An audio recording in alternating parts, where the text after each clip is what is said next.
When we talk about the history of the transmission of the Bible in the Philippines, what comes to mind are the historical events that paved the way for the entry of the Bible in the Philippines and its eventual use in the worship, study, public reading, and reflection of a faith community. Often overlooked are the contribution of the nameless faces in the background who labored day and night in the translation of the Bible, particularly the New Testament, into local languages. The transmission of the Bible seems to be initiated and completed by the task of translation. This paper seeks to probe into the usefulness of back translation, a tool employed in the checking of a Bible translation in a local language or dialect that is unfamiliar to the translation consultant or the TC. The proliferation of a variety of translations in the market may have prodded one to ask, do not we have sufficient Bible translations out there so that another translation is no longer warranted? A theology of translation will help shed some light on this query. If God chose to translate himself in the form of a living and historical being in the person of Jesus Christ, it follows then that he wanted and intended to be known by his own people unequivocally. Andrew F. Waltz understands incarnation as the divine activity of translation. The language of humanity requires that translation become a continuous human activity, if only to duplicate over and over the divine act of translation.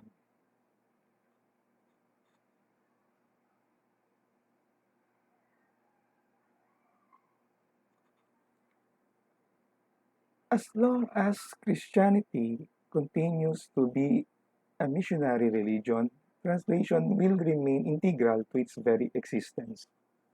Thus is the importance of translation to the Church as to move Sani to reflect.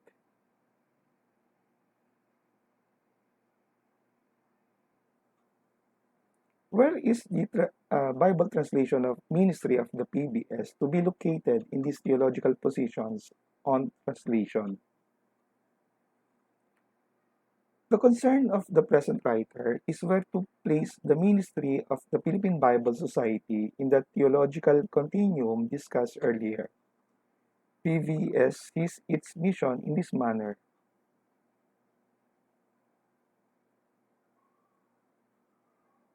The clause in languages people can understand reveal much about the highest priority given to translation by the Bible Society. The incarnational and translatableness theological perspectives are evident in the translation works of the PBS.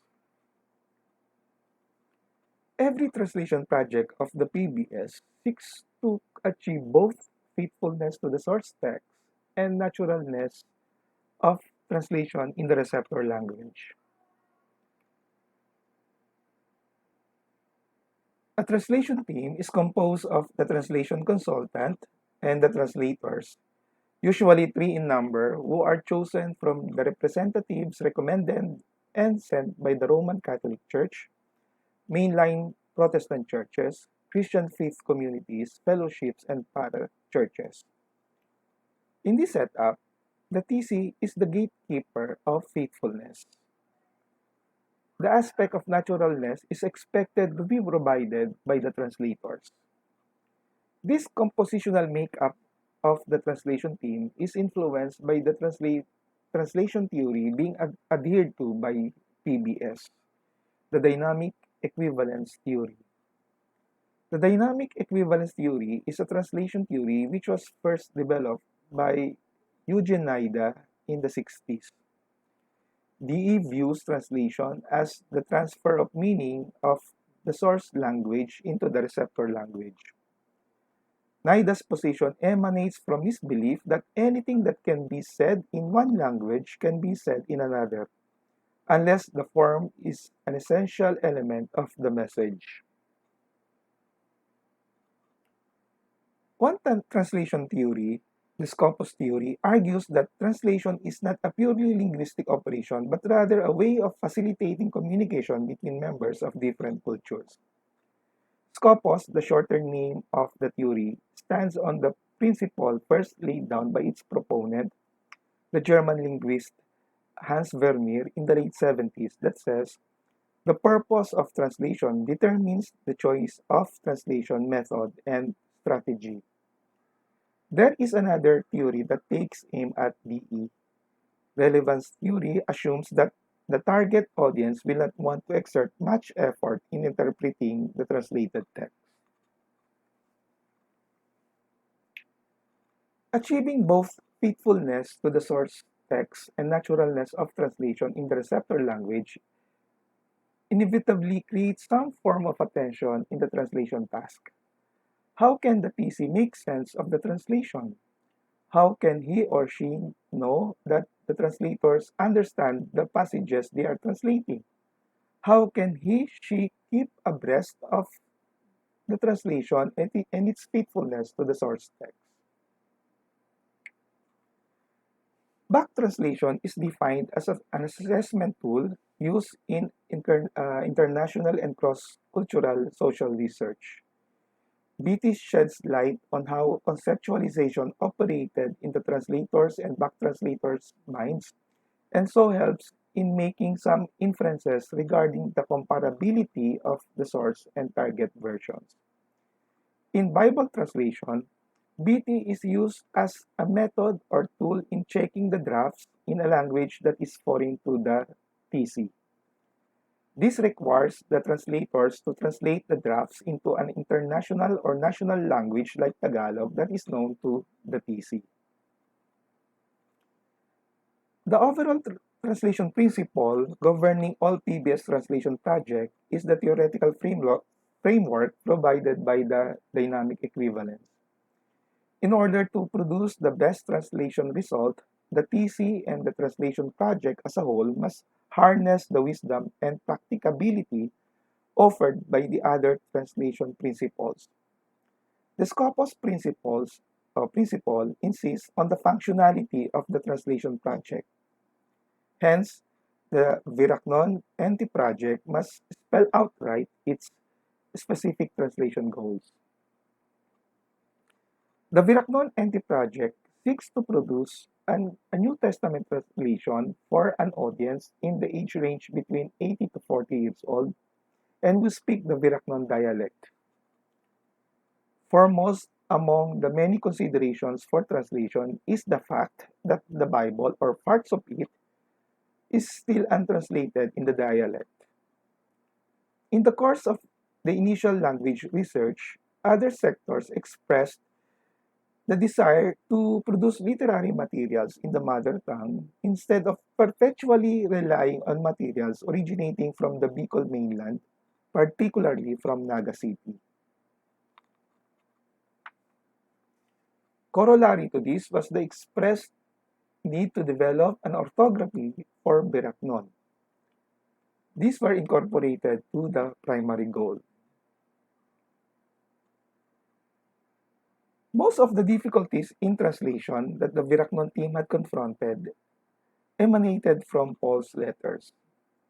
This is so because Paul employs concepts more dynamically than his other NT counterparts. Because of the breadth of Paul's theological vision, he attaches more than one meaning to a certain word. The dynamism of Paul's theological thought is revealed in such concepts as grace and faith. Grace is often understood in the New Testament to mean God's rich blessings or favor, as in Acts chapter 4, verse 33, chapter 6, verse 8, or kind love, as in John chapter 1, verse 14. In Paul, grace seems to refer to several things, such as God's special gift to someone, or that God supplies all that is necessary so that a person is put right before Him, or God's free gift. Which of these senses is the appropriate one? Take, for example, Romans 1:7. The source text says,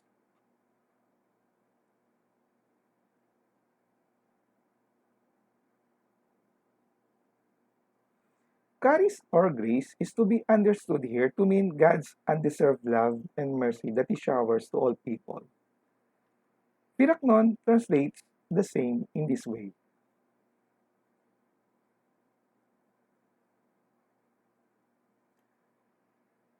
Back translation tracks the draft in this manner.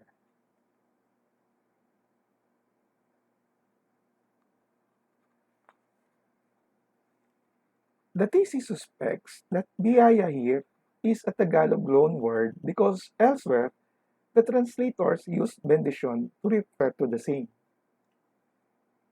In 2 Corinthians 1:15, charis or grace is understood to mean benefit or joy or pleasure. English translations vary. Pleasure for RSV, favor for NRSV, blessed or blessing for GNT and CEV, respectively. Viraknon understands the aforementioned passage in this way.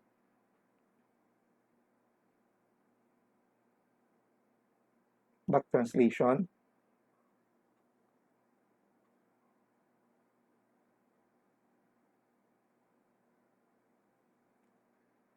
The TC inquired on the reason for the discrepancy in both translations.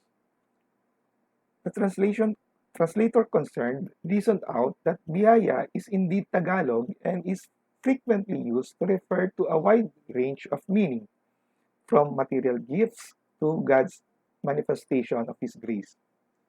Bendition, on the other hand, is understood to be an act of blessing someone by putting a hand on the head or actions performed in a rite that employed holy water in a blessing or in the blessing of the people.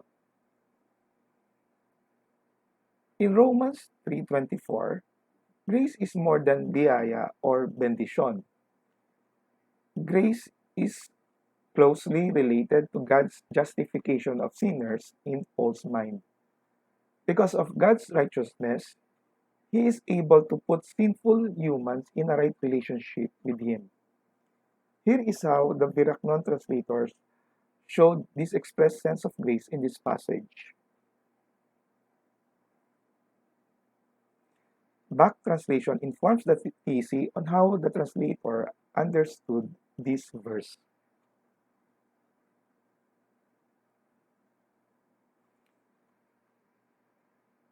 The translator initially chose biyaya to express the sense of grace here. But the TC informed the translator that biyaya does not capture the depth of Paul's understanding of charis. The Greek phrase kaiomenoi dorian, being made right or justified freely, describes what grace is all about, God justifying the ungodly. The TC pointed out to the translator the attempt of the Tagalog translations to capture the deeper meaning of grace by translating the same kagandaang loob ng Diyos. The translator chose to follow the Tagalog example in Karinasang Buot. The word faith is understood differently by Paul. For most NT writers, faith is belief or subscription to the church's doctrines or may refer to the faith of the church. Paul uses faith in a different sense. Faith for Paul is faith in Jesus Christ and so refers to the quality of that faith, that is, complete trust and obedience to the Lord. Romans chapter 3 verse 22 captures this well.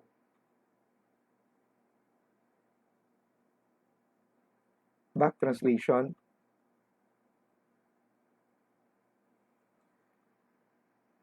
Viraknon has two words for to have faith, namely to bod, to believe, and sari, to trust or to have confidence in someone.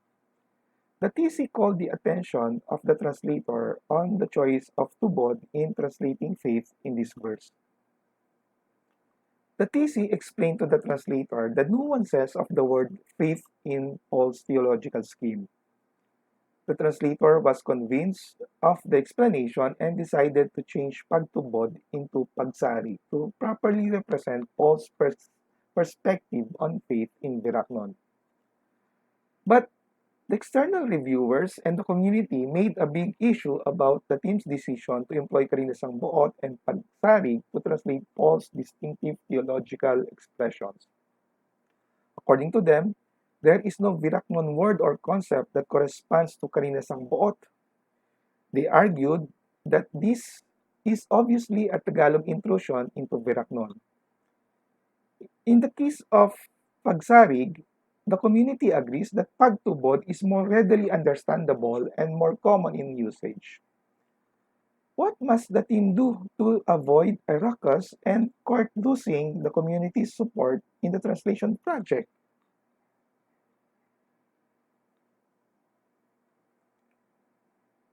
The solution is to be found in the use of generic terms. McLaughlin defines generic terms in this manner.